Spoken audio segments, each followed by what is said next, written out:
नमस्कार साथियों, गर्व श्रृंखला की 57वीं क्लास और भारतीय संविधान एवं राज्य व्यवस्था की 18वीं क्लास में आप सभी का बहुत-बहुत स्वागत है। साथियों, गर्व सीरीज हमने शुरू किया था जीएस सामान्य अध्ययन की संपूर्ण तैयारी के लिए, संपूर्ण सिलेबस को कवर करके पढ़ने के लिए, जिसमें हम लोग इतिहास कंप्लीट कर चुके थे, राज्य व्यवस्था और संविधान पढ़ रहे थे। इसके अंतर्गत 18वां क्लास है साथियों। तो शुरू किया जाए।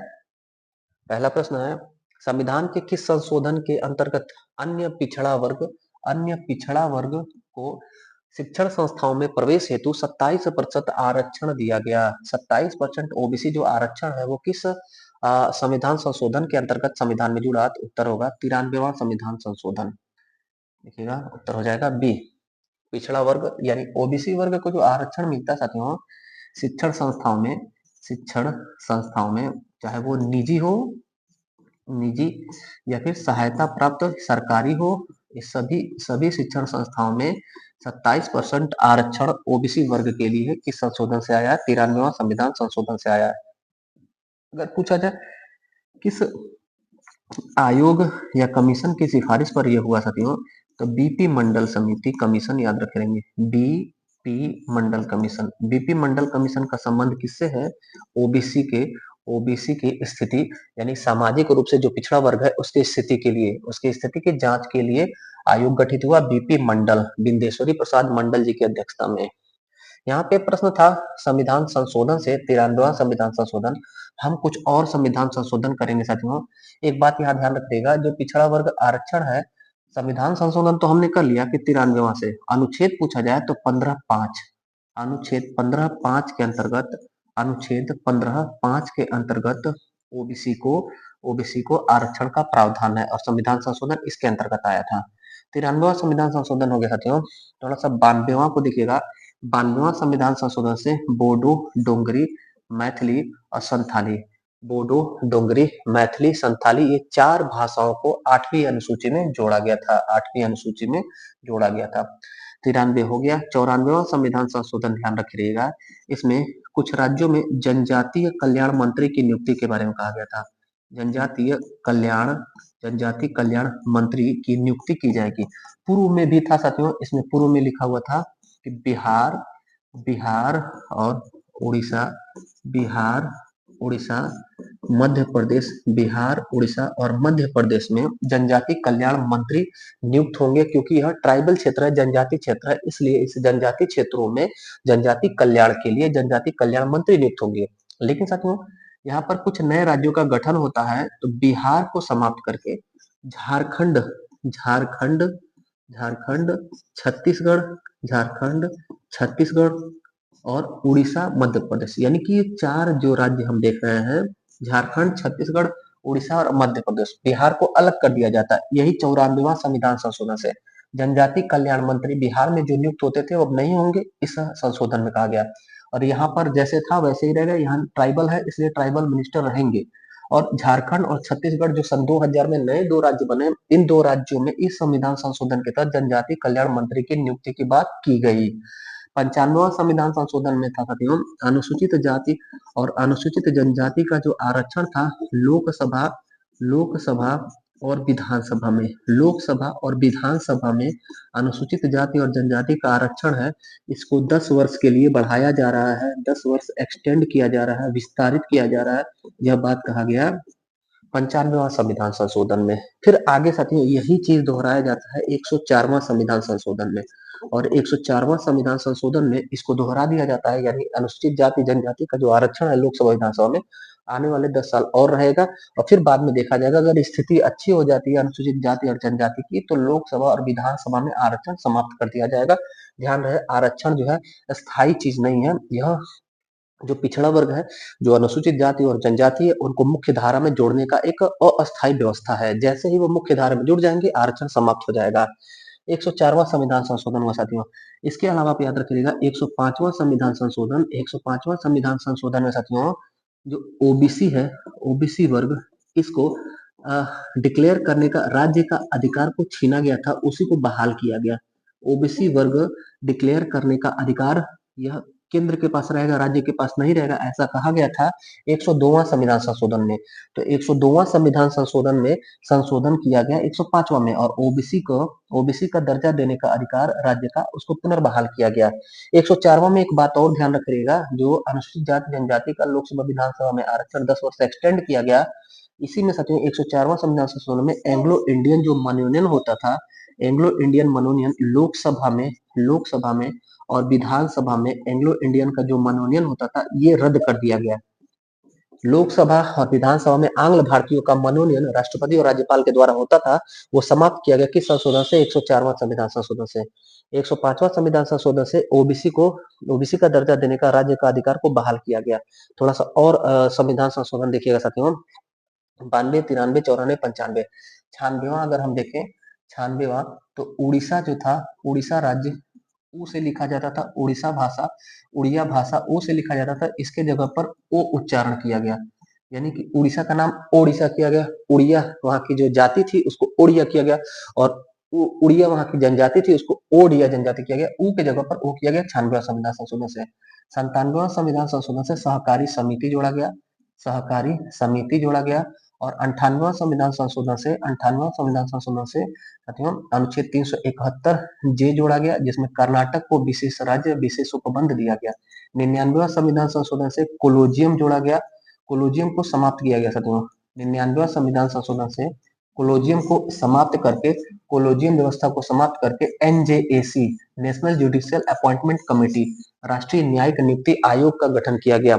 लेकिन बाद में सुप्रीम कोर्ट ने इस एनजेएसी को न्यायिक पुनरावलोकन करके शून्य घोषित कर दिया, समाप्त कर दिया, और कोलोजियम पुनः से बहाल हो गया। तो कोलोजियम और एनजेएसी क्या है? कोलोजियम साथियों सुप्रीम कोर्ट और हाई कोर्ट में जजों को नियुक्त करने की सिफारिश देने वाला एक आयोग था। इसके स्थान पर संसद ने एनजेएसी नियुक्त किया, national judicial appointment committee. Supreme court ने जुडिशियल रिव्यू के पावर का इस्तेमाल करके न्यायिक पुनरावलोकन, न्यायिक पुनरीक्षण, न्यायिक समीक्षा का पावर का प्रयोग करके इसको शून्य घोषित कर दिया। तो 99वां संविधान संशोधन शून्य हो गया साथियों। इसके बाद 100वां संविधान संशोधन, ध्यान रहे 100वां संविधान संशोधन हमारे भारत और पड़ोसी देश बांग्लादेश से भूमि समझौता हुआ था, बांग्लादेश भारत भूमि समझौता। 101वां संविधान संशोधन साथियों, 101वां संविधान संशोधन है जीएसटी से संबंधित, जीएसटी जोड़ा गया। 102वां संविधान संशोधन साथियों, इसमें ओबीसी के लिए एनबीसीसी का गठन हुआ, नेशनल बैकवर्ड कैटेगरी कमीशन, राष्ट्रीय पिछड़ा वर्ग आयोग का गठन हुआ 102वां संविधान संशोधन से। और इसी में कहा गया कि ओबीसी डिक्लेयर करने का अधिकार केंद्र का रहेगा, राज्य को नहीं दिया जाएगा। और यही बात फिर संशोधन किया गया 105वां में, ओबीसी को डिक्लेयर करने का राइट राज्य का पुनर्बहाल किया गया। 103वां संविधान संशोधन में ईडब्ल्यूएस यानी इकोनॉमिकल वीकर सेक्शन, आर्थिक रूप से पिछड़ा वर्ग को 10% आरक्षण देने का प्रावधान किया गया। 103, 104, 105 और 106वां। अभी तक 106 संविधान संशोधन हुआ। 106वां संविधान संशोधन महिला वर्ग को 1/3 आरक्षण लोकसभा और विधानसभा और लोकसभा चुनाव में महिलाओं को 1/3 आरक्षण देने का प्रावधान किया गया। अभी तक 106 संविधान संशोधन हुआ। इसका एक और नाम है नारी शक्ति वंदन अधिनियम। 106 तक संविधान संशोधन अधिनियम हमारे देश में हो चुके हैं। दूसरा प्रश्न, निम्न संविधान संशोधनों में से किस एक के अंतर्गत दिल्ली नेशनल कैपिटल क्षेत्र बना? किस संविधान संशोधनों में से एक के अंतर्गत दिल्ली नेशनल कैपिटल क्षेत्र बना? दिल्ली एनसीआर हुआ, Delhi NCR national capital region हुआ। उत्तर हो जाएगा 69वां संविधान संशोधन से। 69वां संविधान संशोधन में साथियों अनुच्छेद 239 को जुड़ा और अनुच्छेद 239 को खो जुड़ा, दोनों बात ध्यान रखना है। इसमें एनसीआर क्षेत्र डिक्लेयर हुआ, दिल्ली को राष्ट्रीय राजधानी क्षेत्र घोषित किया गया, और 239 को खो में साथियों दिल्ली में राष्ट्रपति शासन के बारे में प्रावधान जोड़ा गया। दिल्ली में राष्ट्रपति शासन किस अनुच्छेद के अंतर्गत लगता है? दिल्ली में राष्ट्रपति शासन किस अनुच्छेद के तहत लगता है? तो अनुच्छेद 239 को ख के अंतर्गत। और दिल्ली को नेशनल कैपिटल रीजन घोषित किया गया, राष्ट्रीय राजधानी क्षेत्र घोषित किया गया 69वां संविधान संशोधन से, अनुच्छेद 239 को। 70वां संविधान संशोधन में ध्यान रखे रहिएगा, 70वां संविधान संशोधन में दिल्ली और पुदुचेरी, पांडिचेरी जिसका पहले नाम था पुदुचेरी हो गया, 1954 में फ्रांसीसियो से खाली कराया गया बस्ती साथियों। दिल्ली और पुदुचेरी दोनों राज्यों के विधानसभा हैं, दोनों राज्यों में विधानसभा है, दोनों केंद्र शासित राज्य है साथियों। दोनों केंद्र शासित राज्यों में जो विधानसभा है वहां के सदस्यों को अधिकार दिया गया कि आप अभी राष्ट्रपति के निर्वाचक मंडल में शामिल हो। तो 2 केंद्र शासित राज्य दिल्ली और पुदुचेरी जहां विधानसभा है, वहां विधानसभा के सदस्य राष्ट्रपति के चुनाव में निर्वाचक मंडल के रूप में शामिल होंगे। ये बात 70वां संविधान संशोधन में लिखा गया है। 71वां अगर आप देखें साथियों तो 71वां में नेपाली, मणिपुरी और कोंकणी, नेपाली, मणिपुरी और कोंकणी 3 भाषा को जोड़ा गया, नमक को जोड़ा गया 8वीं अनुसूची में भाषा के रूप में। अभी आगे ये प्रश्न भी रहेगा 8वीं अनुसूची वाला भी। विधानसभा में किसी दल के निर्वाचित सदस्यों के दल बदल पर निम्नलिखित में से किसने प्रतिबंध लगाया है? उत्तर होगा ए। संविधान का 52वां संविधान संशोधन कानून। 52वां संविधान संशोधन कानून कब आया था? 1985 में। ध्यान रखिएगा। कोई भी विधानसभा या लोकसभा का सदस्य अगर चुनाव जीत करके, कोई भी विधायक या सांसद चुनाव जीत करके अपनी पार्टी छोड़ करके जाता है तो उसकी सदस्यता रद्द कर दी जाएगी। किस संविधान संशोधन में? तो 52वां संविधान संशोधन में। किस अनुसूची में यह प्रावधान जोड़ा गया? तो 10वीं अनुसूची। 10वीं अनुसूची। 10वीं अनुसूची का संबंध किससे है? 2 से 10वीं और 10 से 10 दल बदल। 10वीं अनुसूची में दल बदल करने वाले विधायक और सांसदों की सदस्यता समाप्त कर दी जाएगी। फिर आगे साथियों 52वें संविधान संशोधन में 91वां संविधान संशोधन भी होता है। 91वां संविधान संशोधन 2003 होता है। इसमें एक बात और जोड़ दिया गया दल बदल में कि 15% से अधिक मंत्रियों की संख्या नहीं होगी। 15% मंत्री परिषद की संख्या होगी लोकसभा और विधानसभा के। लोकसभा और विधानसभा जो है साथियों, लोकसभा और विधानसभा में जितनी भी सीटें हैं उन सीटों का 15% से अधिक मंत्री परिषद की संख्या नहीं होगी। मंत्रियों की संख्या, ये नहीं है कि लालच दे करके खूब ज्यादा झोला भर भर के मंत्री नियुक्त कर दें, ऐसा नहीं किया जा सकता। मंत्रियों की संख्या पर लगाम लगाने वाला 91वां संविधान संशोधन 2003। दोनों संविधान संशोधन 52, 91वां दोनों दल बदल कानून है। डिटेल आप समझ गए होंगे साथियों। चौथा प्रश्न, निम्न में से कौन सा एक मतदाता की आयु घटाने से संबंधित है? तो ध्यान रहे अनुच्छेद 326 में, भारतीय संविधान के अनुच्छेद 326 में वयस्क मताधिकार के बारे में वर्णन है। वयस्क मताधिकार, और वयस्क मताधिकार में उम्र कितनी है? तो उम्र निर्धारित की गई थी 21 वर्ष। 21 वर्ष वयस्क मताधिकार यानी वोट देने का अधिकार। लोकसभा, विधानसभा और प्रधानी किसी भी इलेक्शन में वोट देने का अधिकार 21 वर्ष था। वयस्क मताधिकार 21 वर्ष था, अनुच्छेद 326। इसी को साथियों, इसी को 61वां संविधान संशोधन से 61वां संविधान संशोधन से संशोधित करके 21 से घटा करके 18 वर्ष कर दिया गया। तो अब जो है हम लोग देश के नागरिक होने के नाते पंचायत का चुनाव हो, चाहे विधानसभा, चाहे नगर निकाय, चाहे फिर वो लोकसभा का चुनाव हो, तो उसमें 18 वर्ष उम्र पूरा करते ही निर्वाचक के रूप में मतदाता सूची में नाम जुड़ने के बाद फॉर्म 6 भरने के बाद जुड़ करके वोटर बन सकते हैं। अनुच्छेद 326 के तहत यह संवैधानिक अधिकार है, विधिक अधिकार है, वोट देने का अधिकार। पूर्व में यह 21 वर्ष था, अब 18 वर्ष हो गया। संशोधन पूछा जाए तो 61वां संविधान संशोधन से ये बात हुआ था।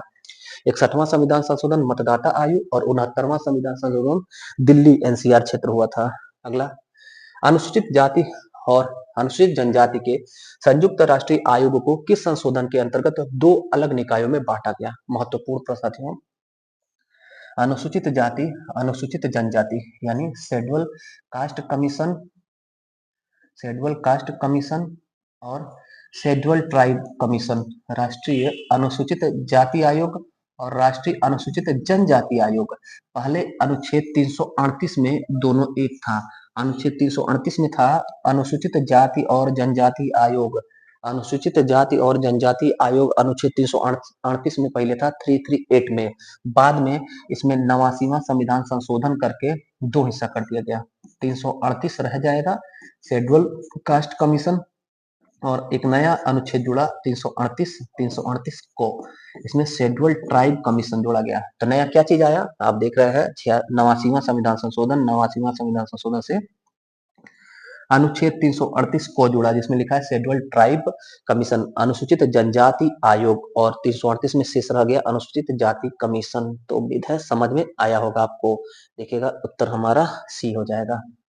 अगला प्रश्न, भारत के सर्वोच्च न्यायालय ने संविधान के आधारभूत ढांचे के सिद्धांत को स्पष्ट किया है। तो ये रिपीट हो रहा है हमारी सीरीज में, हमने पढ़ लिया साथियों पिछले क्लासेस में कि संविधान का मूल ढांचे का सिद्धांत, आधारभूत ढांचे का सिद्धांत 1973 में केशवानंद भारती बनाम कीरलवाद में यह डिसीजन दिया गया था।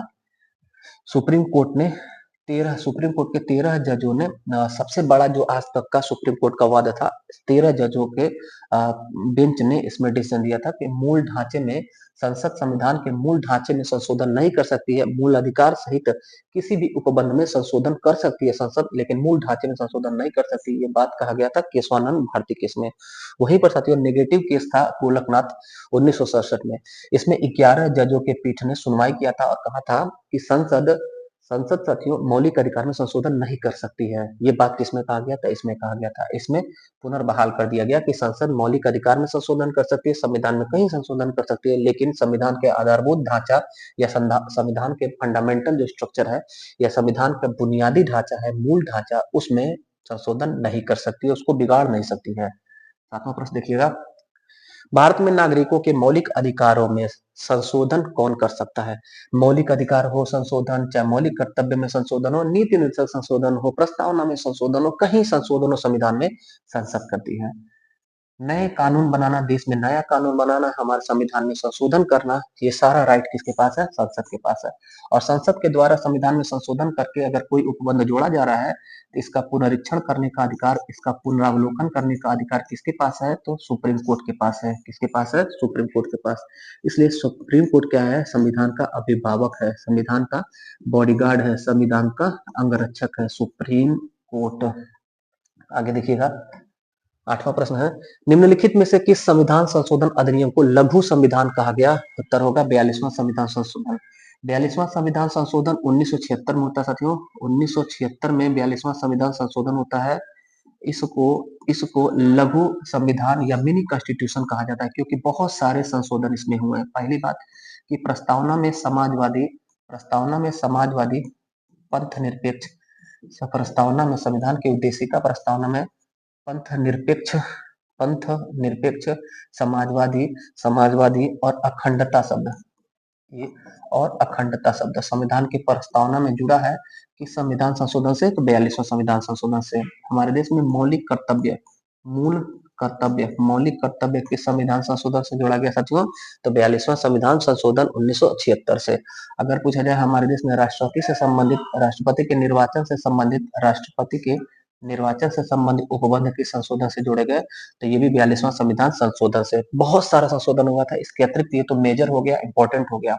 बहुत सारा संशोधन होने के कारण इसे लघु संविधान कहा जाता है। जैसे साथियों अगर पूछा जाए दुनिया का सबसे छोटा संविधान किसका है, तो अमेरिका का है। अमेरिका यूएसए का संविधान दुनिया का सबसे छोटा संविधान है। मात्र 7 इसमें अनुच्छेद है। मात्र 7 अनुच्छेद वाला संविधान अमेरिका का संविधान है, और दुनिया का सबसे बड़ा संविधान हमारे भारत का संविधान है। जितना जितना हमारा एक संविधान संशोधन है, 42वां संविधान संशोधन, उतने में बहुत सारे देशों का संविधान खत्म हो जाता है। तो इसमें कई प्रावधान है, इसीलिए इसको लघु संविधान कहा जाता है। 9वां प्रश्न देखेंगे, सिक्किम एक नया राज्य बना किस संशोधन से? देखिएगा, उत्तर हो जाएगा हमारा, नया राज्य पूछा जा रहा है साथियों, उत्तर होगा हमारा 36वां संविधान संशोधन द्वारा। 36वां संविधान संशोधन से सिक्किम एक राज्य बना, और सिक्किम संयुक्त राज्य बना अगर पूछा जाए, या सिक्किम हमारे भारत का अंग बना, तब आप क्या करेंगे? तब उत्तर करेंगे 35वां संविधान संशोधन। देखिएगा दोनों बात अलग है, ख्याल पूर्वक। संयुक्त राज्य या भारत का हिस्सा, भारत का हमारे भारत में आकर के जुड़ा, भारत का अंग बना, तो 35वां संविधान संशोधन से। और इसके लिए 35वां संविधान संशोधन में अनुच्छेद 2A जोड़ा गया। अनुच्छेद 2A के तहत सिक्किम को भारत में मिलाया गया और संयुक्त राज्य का दर्जा दिया गया। फिर अगले संविधान संशोधन में 36वें संविधान संशोधन में इसको पूर्ण राज्य का दर्जा दिया गया सिक्किम को। सिक्किम की राजधानी है गैंगटोक साथियों, और सिक्किम में शासन व्यवस्था जिसका था, नामग्याल शासन था। नामग्याल वंश का शासन था, राजतंत्र वाला देश था। यहाँ पर जनमत संग्रह करा करके इसको हमारे अखंड भारत में मिलाया गया था सिक्किम को। 10वां प्रश्न देखिएगा, भारतीय संविधान के अनुच्छेद 344 के तहत प्रथम राजकीय भाषा आयोग का गठन हुआ था। उत्तर होगा बी, 1955 में बीजी खेर की अध्यक्षता में 1955 में साथियों 1955 में अनुच्छेद 344 के तहत 1955 में अनुच्छेद 344 के तहत बीजी खेर की अध्यक्षता में प्रथम राजकीय भाषा आयोग का गठन होता है। हिंदी के लिए प्रथम राजकीय भाषा आयोग का गठन होता है बीजी खेर की अध्यक्षता में। 1955 में, और इसने अपना रिपोर्ट सौंपा था अगले साल 1956 में। किसको सौंपा था? तो राष्ट्रपति को। बीजी खीर की अध्यक्षता वाली प्रथम राजकीय भाषा आयोग ने 1956 में राष्ट्रपति को अपना रिपोर्ट सौंपा था। अनुच्छेद 344 में क्या वर्णन है? राजकीय भाषा आयोग। अनुच्छेद 343 वन याद रखिएगा ये बात। अनुच्छेद 343 वन में हमारे देश की राजभाषा हिंदी का वर्णन किया गया है। किस अनुच्छेद में लिखा है हमारे देश की राष्ट्रभाषा हिंदी है? तो किसी अनुच्छेद में नहीं लिखा गया है कि हमारे देश की राष्ट्रभाषा हिंदी है। अनुच्छेद 343 वन में लिखा गया है राजभाषा हिंदी है, और लिपि देवनागरी है। और लिपि क्या है? देवनागरी। देवनागरी क्या होता है? जो साथियों हम ये लिख रहे हैं ना स्क्रिप्ट, ये देवनागरी है। और भाषा अगर पूछा जाए तो हिंदी है। लिखना यानी स्क्रिप्ट, इसको लिपि कहा जाता है। हिंदी देवनागरी लिपि में लिखा जाता है, राजस्थानी संस्कृत देवनागरी लिपि में लिखा जाता है। तो हमारी राजभाषा हिंदी और लिपि देवनागरी में लिखा गया अनुच्छेद 343 वन में। 344 में है राजकीय भाषा आयोग, जिसका गठन हुआ था 1955 में। इस अनुच्छेद के तहत बीजी खीर अध्यक्ष थे। 1956 में राष्ट्रपति को इसने अपना रिपोर्ट सौंपा।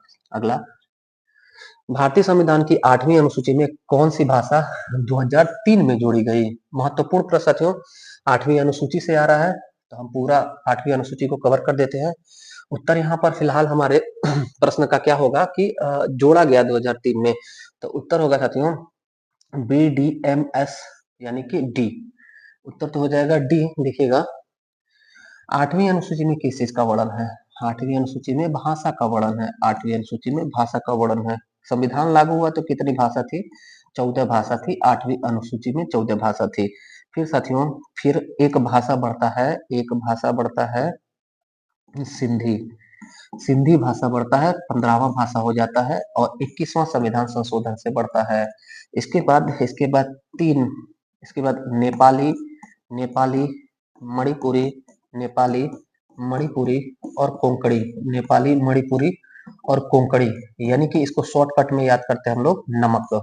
नेपाली मणिपुरी कोंकणी को 71वां संविधान संशोधन से ऐड किया जाता है 8वीं अनुसूची में। इस प्रकार से 14, 15 और 3 18 भाषा हो जाती है। फिर साथियों फिर 92वां संविधान संशोधन से बोडो, डोंगरी, मैथिली और संथाली 4 भाषाओं को जोड़ा जाता है। इस प्रकार से अगर हम देखें तो 14, 15 और 3 18 और 4 22। वर्तमान में 8वीं अनुसूची में 22 भाषा है। वर्तमान में 8वीं अनुसूची में कितनी भाषा है? 22 है। जब संविधान लागू हुआ कितने थे? तो 14। तो सबसे पहले जुड़ा कौन? 21वां संविधान संशोधन से सिंधी। नेपाली मणिपुरी कोंकणी से 71वां संविधान संशोधन से। बोडो, डोंगरी, मैथिली, संथाली 92वां संविधान संशोधन से। कुछ थोड़ा ध्यान दीजिएगा, सिंधी जम्मू कश्मीर में, नेपाली सिक्किम बोली जाती है, मणिपुरी मणिपुर में, गोवा में कोंकणी बोली जाती है, और बोडो असम क्षेत्र में, डोंगरी जम्मू कश्मीर में, डोंगरी जम्मू कश्मीर की भाषा है, ध्यान रखिएगा। और बोडो डोंगरी मैथिली मैथिली बिहार की भाषा, और संथाली झारखंड की भाषा है। यहाँ एक ट्रिक भी दिखता है साथियों, 21 और 71 को अगर जोड़ेंगे आप तो 92 हो जाएगा। 1 1 2 और 7 2 9, तो 21 71 92 क्रम से आपको सारा भाषाओं का ऐड जब हुआ है कॉन्स्टिट्यूशनल अमेंडमेंट तो याद हो जाएगा। एक बात और यहाँ से प्रश्न पूछा जाता है, कौन कौन सी भाषा 8वीं अनुसूची में नहीं है? ध्यान रखिएगा, अंग्रेजी 8वीं अनुसूची में नहीं ऐड है। राजस्थानी 8वीं अनुसूची में नहीं ऐड है। भोजपुरी 8वीं अनुसूची में नहीं ऐड है। भोजपुरी विद्वानों में मतभेद है भोजपुरी के लिए, भोजपुरी भाषा है कि नहीं है। कुछ विद्वान कहते हैं भोजपुरी एक बोली है, इसका अपना लिपि नहीं है। तो प्रश्न ये है कि भोजपुरी अगर लिपि है तो भोजपुरी में जो मूवी की शूटिंग होती है उसमें जो लेख लिखा जाता है, स्क्रिप्ट लिखा जाता है, देवनागरी की मदद से स्क्रिप्ट लिखा जाता है, यानी कि भोजपुरी को आप लिख सकते हैं। तो जब भोजपुरी को आप लिख सकते हैं तो वो भाषा है, क्योंकि भाषा इज इक्वल टू होता है बोली प्लस लिपि। भाषा इज इक्वल टू होता है बोली प्लस लिपि, यानी कि भोजपुरी की लिपि देवनागरी है और बोली भोजपुरी खुद है, तो भोजपुरी भी एक भाषा। इस बात के लिए मांग भी उठती है, उत्तर प्रदेश और बिहार में भोजपुरी क्षेत्र वाले मांग करते हैं कि 8वीं अनुसूची में भोजपुरी को भाषा के रूप में शामिल किया जाए, क्योंकि भोजपुरी की लिपि देवनागरी में लिख सकते हैं और भोजपुरी बोली भी है। अंग्रेजी और राजस्थानी भी साथियों 8वीं अनुसूची में नहीं शामिल है, याद रखिएगा। कोई भी प्रश्न यहाँ से इस चैप्टर से होगा, इस टॉपिक से होगा, हम कर लेंगे आसानी से। देखिएगा 12वां प्रश्न है, निम्नलिखित में से कौन सी भाषा संविधान की 8वीं अनुसूची में नहीं है? देखिए क्वेश्चन आ गया, 8वीं अनुसूची में क्या नहीं है? तो अंग्रेजी नहीं है, राजस्थानी नहीं है, भोजपुरी नहीं है। विकल्प में क्या दिया गया है? विकल्प में भोजपुरी दिया गया। देखिए भोजपुरी नहीं होगा। बाकी इसके अलावा साथियों उर्दू, नेपाली, कोंकणी ये तीनों है 8वीं अनुसूची में। 13वां प्रश्न है, कौन सी भाषा हमारे संविधान की 8वीं अनुसूची में शामिल नहीं है? उत्तर उत्तर हमारा सी राजस्थानी। देखिए साथियों, राजस्थानी जो है 8वीं अनुसूची में शामिल नहीं है। अंग्रेजी, राजस्थानी और भोजपुरी। अगला, 71वां संविधान संशोधन से संविधान की 8वीं अनुसूची में कौन 3 भाषाएं जोड़ी गई? 71वें संशोधन से संविधान की 8वीं अनुसूची में 3 भाषा जोड़ी गई। नमक, नेपाली, मणिपुरी और कोंकणी। नेपाली, कोंकणी और मणिपुरी ये 3 भाषाएं जोड़ी गई 71वें से। और सिंधी को साथियों, सिंधी को जोड़ा गया था 21वां संविधान संशोधन से।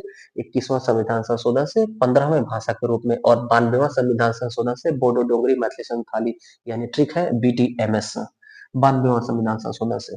अगला, कौन सी भाषा संविधान की 8वीं अनुसूची में नहीं है? क्या उत्तर हो जाएगा? ए उत्तर हो जाएगा। देखिए साथियों, अंग्रेजी, राजस्थानी और भोजपुरी हमारे भारतीय संविधान के 8वीं अनुसूची में भाषा के रूप में नहीं लिखी गई है।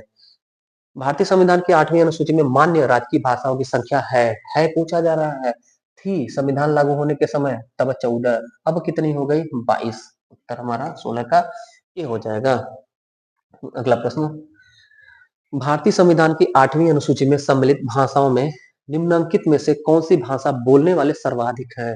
यानी संविधान में जो दर्ज है 8वीं अनुसूची में, उस सभी भाषा में से हमारे भारत में सबसे ज्यादा बोलने वाले कौन से भाषा के लोग हैं? तो अगर देखें आप तो सबसे ज्यादा हिंदी बोलने वाले हैं, लेकिन विकल्प में हिंदी नहीं है।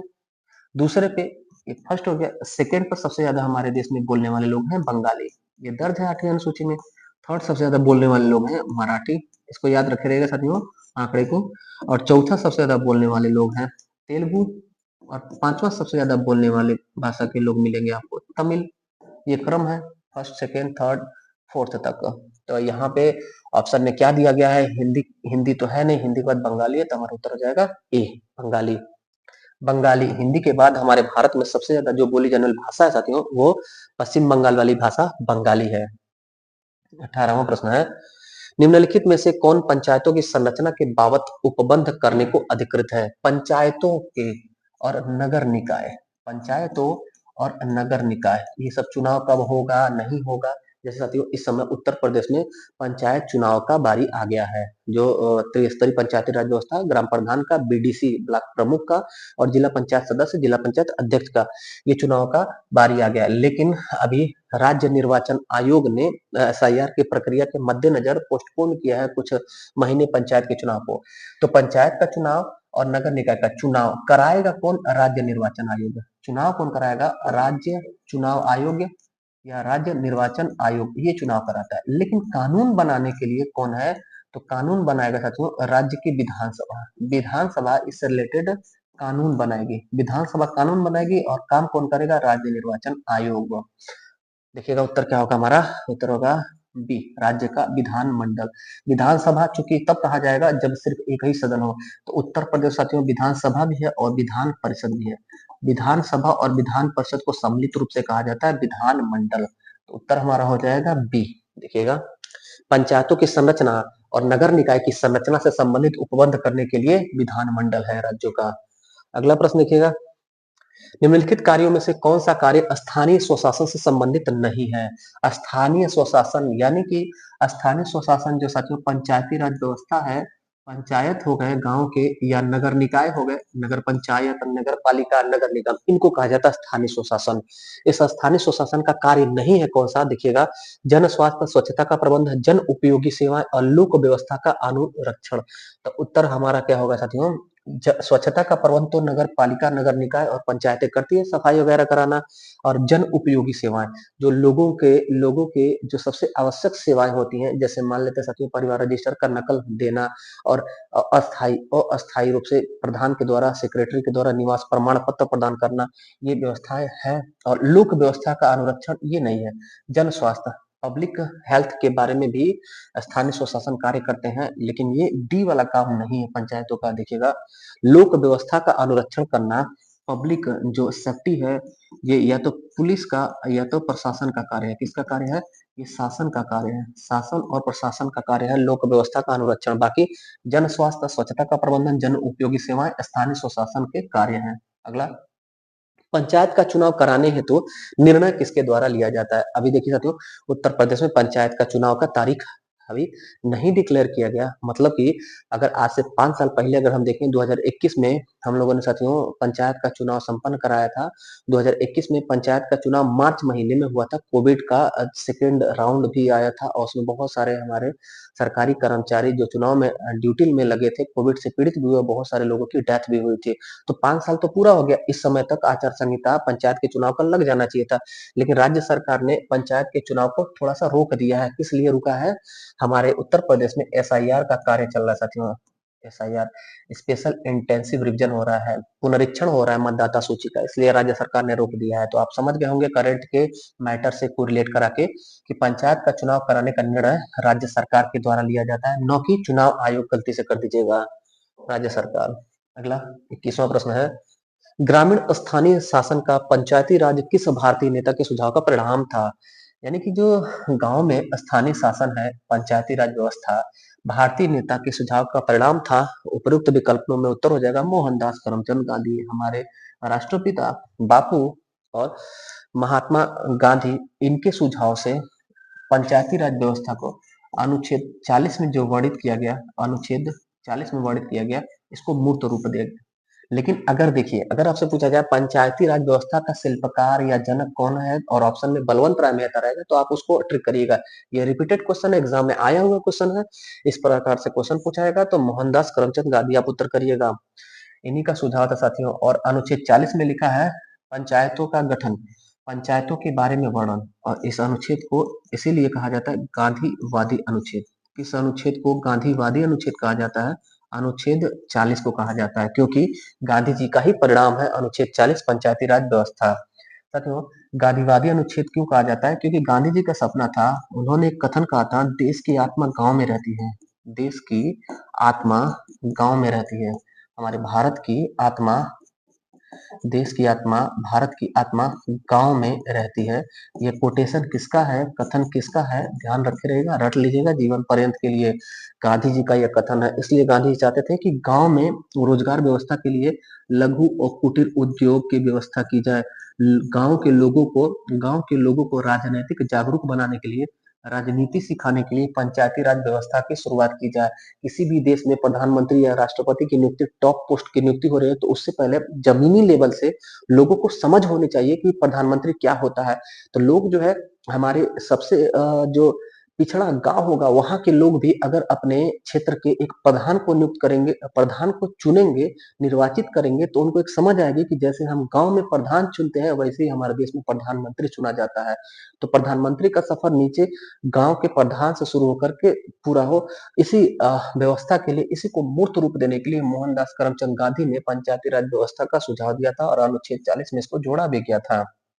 आगे देखिएगा, अगला प्रश्न, पंचायत चुनाव होते हैं कितने वर्ष पे? अभी हमने कहा साथियों 2021 में उत्तर प्रदेश में पंचायत चुनाव हुआ था, अब 2026 में होने का समय आ गया है।